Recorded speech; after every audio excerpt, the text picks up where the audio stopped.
Yasas, or Herete, as my co-religionists say. It's a very, very formal word. Most of us do not use it in daily speech.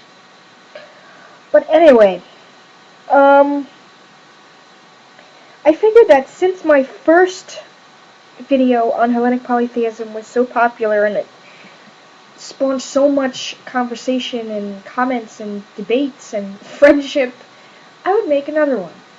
I'll go a little bit further into it.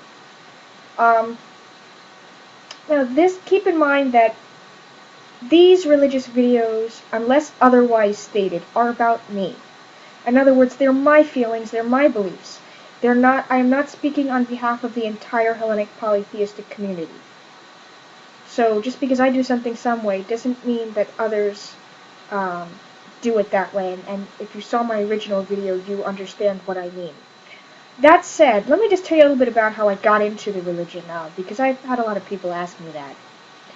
I did not grow up with a religion.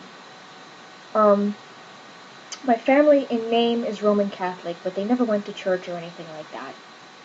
But when I was 8, my mother wanted me to get my first communion, which is basically, it's a ritual involving basically you being introduced to Jesus and accepting him and all of that, for those of you who are not Catholic. And so we called up the local church that's like literally a few blocks away, if that. And the nun answered, and everything was fine. Mom's like, yeah, I'd like my daughter to get her communion, blah, blah, blah. And then she said, oh, and, she's totally blind. And the nun actually said to her, oh, no, we have 450 students. We can't be worried about a blind one. My mother was mortified. She said, excuse me, what are you talking about? I was born in Italy. What do you mean? I'm a Roman Catholic. Well, all the other places that we called said that they would get back to us, and they never did. We had to go way out of town to do this. And after that, Mom said to me, I'm not going to force you to follow my religion, because they rejected you. You need to find something that makes you happy, something that's good for you. So personally, I love that nun. I adore her, because if it wasn't for her, God's knows where I would be right now. And I'm not to say that I have anything against Christians or Catholics or anything like that. As long as you don't proselytize, I'm fine with you. It's just for me personally. So I had no religion until I was about 18 or 19. It was now 2002, and it was December, and I was already starting to get into Hellenic things, Greek things, and I was looking up something Greek, and I found that there were people who still worship the gods. And I'm thinking, what on earth? I mean, I don't see why not, but, okay. And I just entered college, I was taking theology, and for me, Christianity just did not make sense, and neither did the whole concept of monotheism. But I wasn't looking for a religion. I mean, I had my belief in the paranormal. I believed in, and I still do, in the spiritual realm, those who cross over. I believed in parapsychology. I believed in a lot of different things. I mean, it wasn't any kind of magic or anything like that, but, I was fine saying, hey, there's something up there. I don't know what it is, but that's fine.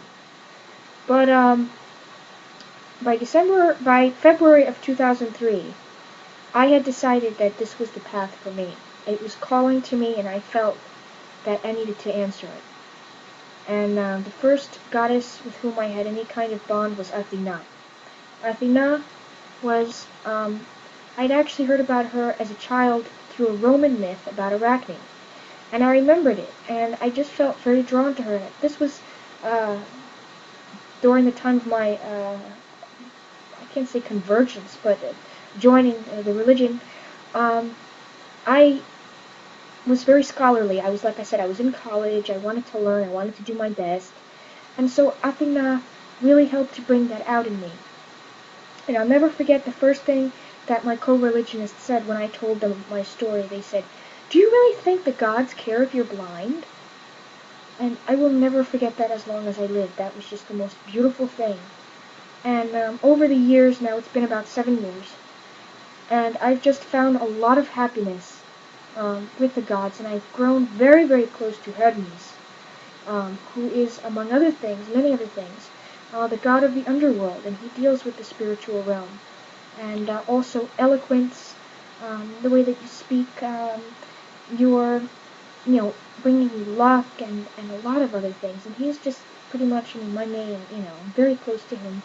I'm also close to Aphrodite, because I have a very sexual nature, so I do pray to her, not only for good fun times in bed, but also for safety, for cleanliness. That I could please my partner and be pleased by him, but, stay disease-free and all of that stuff. And of course, Hera, I pray to her as far as commitment. Aphrodite is more for friends with benefits, no strings attached, but really for commitment is Hera. And I'm also getting very close to Estia, who's the goddess of the hearth and the home and the family, and I pray to her and I offer her sacrifice whenever I eat and whatnot, because she's a very, very important deity. And I'm actually going to continue this in another video because I don't want YouTube to cut me off.